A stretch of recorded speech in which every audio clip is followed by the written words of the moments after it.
राजा जनक को आत्मज्ञान होने पर अद्वैत की अनुभूति हो गई। द्वैत मिट गया, सारी भिन्नताएं समाप्त होकर एकत्व का बोध हो गया। मैं और मेरा यह भाव छूट गया। इस अनुभूति के बाद वे कहते हैं कि संसार में दुखों का कारण द्वैत ही है। द्वैत का कारण है अहंकार, जिससे व्यक्ति अपने को अन्य प्राणियों से एवं परमात्मा से भिन्न समझता है। इस भिन्नता से ही उसे लोभ, लालच, ईर्ष्या, द्वेष, घृणा, संघर्ष, हिंसा, अपना, पराया, संघर्ष वृत्ति, सुरक्षा आदि अनेक बीमारियां होती है। इनका इलाज भी कुछ नहीं है, इनकी कोई औषधि है ही नहीं। इन सब के मूल में अहंकार है। अहंकार मिटने से ही अद्वैत का बोध होता है। किंतु लोग अहंकार को तो मजबूत किए जाते हैं और बाकी बीमारियों का इलाज ढूंढते हैं, जिससे कोई भी औषधि काम नहीं करती। मनुष्य अपने को अस्तित्व से अलग मानता है। वह चीज़ों को खंड खंड में देखता है। वह समझता है मैं अकेला हूँ, दुनिया मुझसे भिन्न है, मैं उस समग्र का हिस्सा नहीं हूँ, मेरा अलग अस्तित्व है। ऐसा मानकर वह संपूर्ण अस्तित्व से संघर्ष करता है, प्रकृति पर विजय चाहता है। इसके लिए वह चोरी, हिंसा, हत्या सब कुछ कर सकता है। यह सब अपना अलग अस्तित्व मानने के कारण होता है। यही द्वैत है, इसी से होता है दुख। किंतु यह द्वैत मिथ्या है, इसे वह जानना नहीं चाहता। ऐसा जानने से उसका अहंकार मिट जाएगा, उसका होना मिट जाएगा, जिसे वह मिटाना नहीं चाहता। अहंकार के मिटने से उसका उस परम अस्तित्व से संबंध हो जाएगा। लहर मिटकर सागर हो जाएगी, बीज मिटकर वृक्ष बन जाएगा, मनुष्य मिटकर परमात्मा बन जाएगा। जो उपलब्धि होगी वह अनंत गुणी होगी। इसका ज्ञान न होने से वह क्षुद्र को पकड़े हुए है। जिस क्षण मनुष्य जान लेता है कि मैं उस अखंड का हिस्सा हूँ, मैं इस अस्तित्व से भिन्न नहीं हूँ, उस दिन उसे समग्रता का बोध हो जाएगा एवं उसके सारे दुख विलीन हो जाएंगे। परमात्मा को पाने का उपाय करना भी एक उपद्रव है। अहंकार के रहते सभी उपाय पाखंड मात्र ही है। मंदिर जाना, तिलक छापा लगाना, पूजा पाठ, यज्ञ, व्रत, उपासना करना, योग, हठ योग, साधना आदि समस्त क्रियाएं मनुष्य के अहंकार को बढ़ाती है, जिससे वह परमात्मा से दूर हटता जाता है।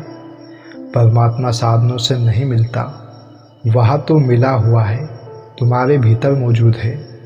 वह अज्ञानवश प्रत्यक्ष नहीं हो रहा है, उस पर धूल जम गई है, जिसे हटाना मात्र है। इसके हटने से ही वह प्रत्यक्ष हो जाएगा। उस समय तुम्हें अद्वैत की अनुभूति होगी, तभी सुख होगा, तभी आनंद होगा। केवल अपनी आँख खोलने और अपने वास्तविक चेहरे को पहचानने की आवश्यकता है। इसमें गुरु का इतना ही महत्व है कि वह भ्रांति को तोड़कर सत्य का दर्शन करा दे। जनक को इस समग्र का बोध हुआ, अद्वैत का बोध हुआ एवं वे जाग उठे और कहने लगे, मैं शुद्ध चैतन्य रस हूँ। सृष्टि का सारा भ्रम जाल टूट गया। यह गुरु कृपा से ही हुआ। राजा जनक अपनी आत्मानुभूति की अभिव्यक्ति के क्रम में आगे कहते हैं कि मैं आत्मा होने से शुद्ध बोध हूँ। आत्मरूप यह सृष्टि अखंड है, इसे विभाजित नहीं किया जा सकता।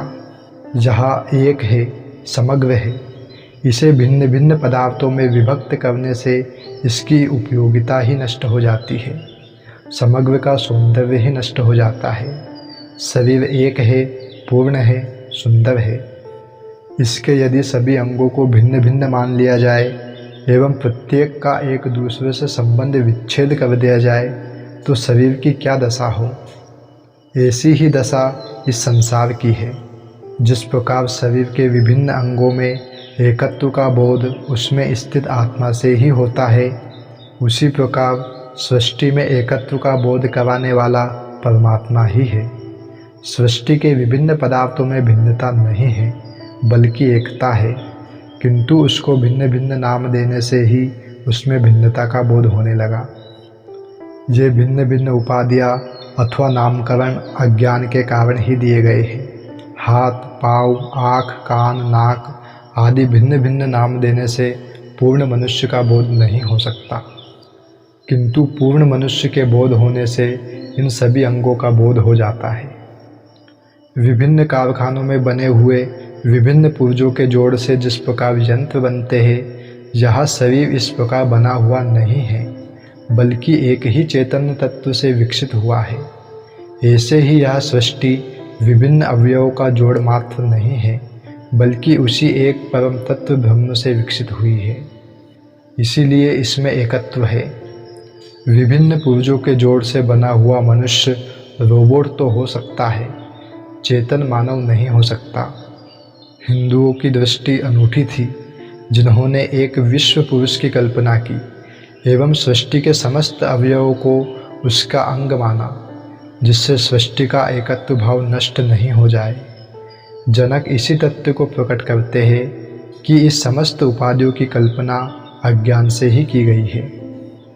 जिसे आत्मा का ज्ञान नहीं, वे ही पदार्थ को पदार्थ समझकर नाम दे देते हैं, वरना यह सृष्टि आत्मा ही है। जनक कहते हैं, मैं इस प्रकार नित्य विचार करता हुआ अब निर्विकल्प में स्थित हूँ। अब मेरे लिए दूसरा कोई विकल्प ही नहीं है। मैं एक हूँ एवं यह सृष्टि मुझसे भिन्न नहीं है।